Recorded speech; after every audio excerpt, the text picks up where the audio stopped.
But today we got a homicide, Cyde Manson. Which one do you like to be preferred called, Cyde Manson or a homicide? Man, shit, it don't matter, man. Different name, same game. It don't matter. It depends on how I know some people. Like me and you been friends for years, so it's just really Cyde or, don't nobody call me Travis, but I go by Cyde. Homicide is kind of old school. I'm old school, but Say that, man. got a different meaning now. When I was called homicide, I was a whole different person on a whole different level. So I transitioned into the person I am now. That's Cyde. So businessman, hustler, father, husband, brother, uncle to everybody. I want everybody to win. So that's how everything came to be Cyde. You know what I'm saying? Exactly, man. So we're gonna get into a few topics today, as we do on this show. So the first topic we're gonna get into today is because this is man, you can't click on the internet without even seeing this. Yeah. The Takeoff situation with Takeoff and Jay Prince Jr. and all them. What you think about that little situation right there, man? Man, that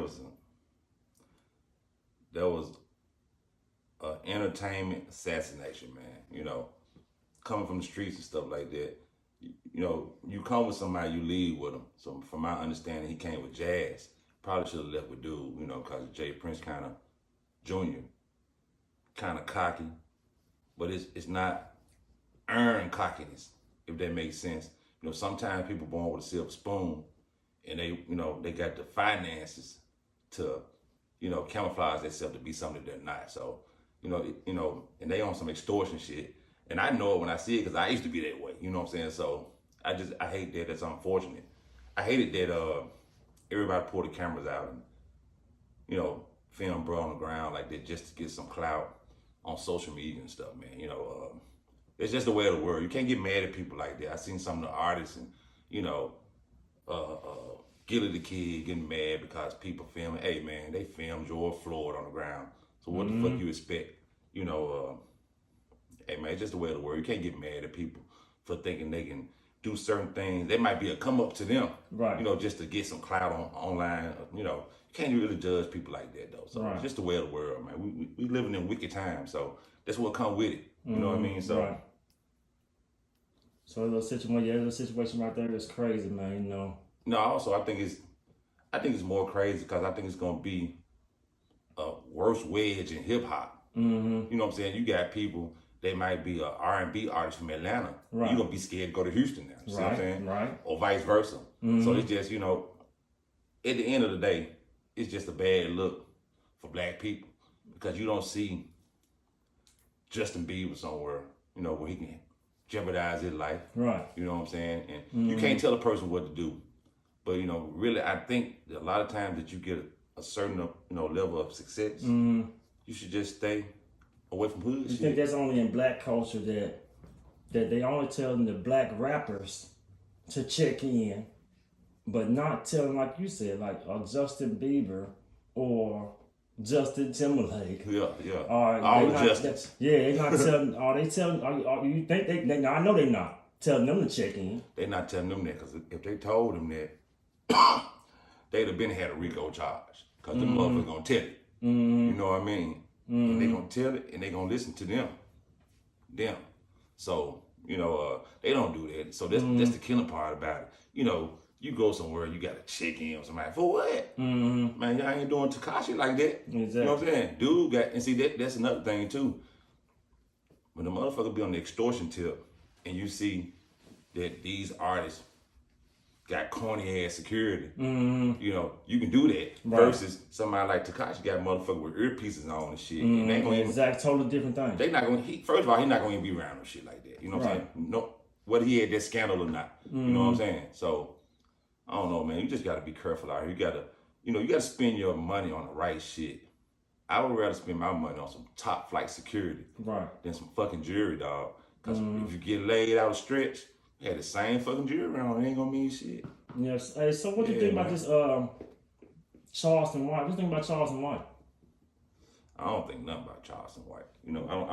I watch dudes sometimes, and some things he say make sense, But anybody can say something that makes sense, so that don't make me like him no more, no less. But dude entitled to his opinion. You know what I'm saying? Mother got to realize, see, people, social media got people thinking so crazy. If dude's sitting here saying this crazy shit that he know gonna get a response, like somebody wanna do something to him, that's pretty much him letting the authorities know, hey man, if something happened to me, not to know a word, it's probably who did it right now. Exactly. And see, motherfuckers don't know how to slide like we used to back in the day. If I got a problem with you, I'm not gonna tell nobody. You gonna see me when it happens, you know what I mean? So people incriminate themselves and they really make it easy. The hardest job these days is being a rapper. The easiest job is being a police officer because these motherfuckers help them solve all the crimes, man. Yeah. You know what I'm saying? Yeah. So it's sad though, because man, coming up, artists like Skinny, Al Capone, even 3 6 now, we had all the tools they have today. All the tools to use. Back then, like these cats do now. And we had better talent back then. So we had that talent we had back then with the finances they got now. And the know-how and the internet back then, we probably wouldn't be sitting here having this conversation right now. You're right. You know what I'm saying? So everything happened for a reason.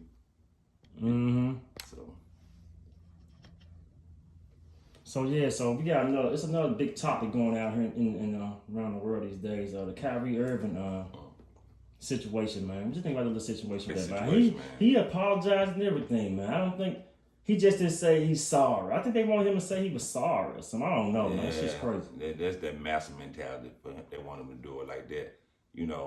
It's just crazy these days that they continue showing us, no matter how rich you get, no matter how much success you got, you're still a nigga, bro. You know what I'm saying? Perfect example. Then you got some folks that you think will ride with you, not gonna ride with you when it comes to the system, bro. Right. You know what I'm saying? For instance, who would have thought that LeBron would have been bashing dude like that, all because he got a platform, he can't fuck that up for riding with this cat. See what I'm saying? It'd have had him guilty by association. You're right. So it's just how it is, man. It's fucked up though, man. I mean, the only way that you can tell the truth these days and get away with it, unless you got a big ass platform like Kanye. You know what I'm saying? Because people say this and say that, but dude really genius though, bro. You think about it. All the endorsements he had, he said some shit, you know what, we ain't fucking with him no more. But see, a lot of people that's on social media don't know, when you're under contract, they still gotta pay you, bro. They just like if they fire a coach on the team. Right. I don't give a fuck how slow he is, dog. Right. If he under contract, you gotta pay him. So now he free not to answer to nobody. So you see what I'm saying? Right. That's the only way that you can get away with it. But like Kyrie's situation, man, he just by himself on this scene. Like, and I really hate that. Why find a person, get them to apologize, and they make it specific to say, 5 games without pay. See what I'm saying? They gave him 6 different things he had to do before he can rejoin the team again. Plus pay the fines. That's crazy, man. Even if you say something about another genre or something or another race, if you said it, you meant it. So really, them forcing dude to do that is forcing him to do something he really don't want to do. You're right. You know what I mean? Plus get fined, get taxed. How much more can you do to the man? You know what I mean? Man. So I mean, it's the world we live in, bro. Man, look, this show is called Betcha Don't Know. Yeah. And I get my guests on here to tell the fans that something they betcha they don't know about you. So let the fans know something that they never heard, they never knew about you, man. It can be a story or anything. Shit, I got a few of them, that Z. I bet you a lot of people probably didn't know that me and Nigga 9, that's my right hand in the backyard, we had a song called The Backyard on Juicy J Volume 7. And I didn't even know Gangsta Black then. And that's my homeboy. I didn't know him at the time. That was one of the 9 parties. They was from South Memphis. Right. So he was just like, dude, bumping. So I just went on 9 word because I thought 9 was bumping. You know what I'm saying? So he got to know what he talking about. Yeah, he said he bumping. Man, the man got on the song Backyard on Juicy Volume 7 and ripped that motherfucker. You know what I'm saying? Started from there. You know what I mean?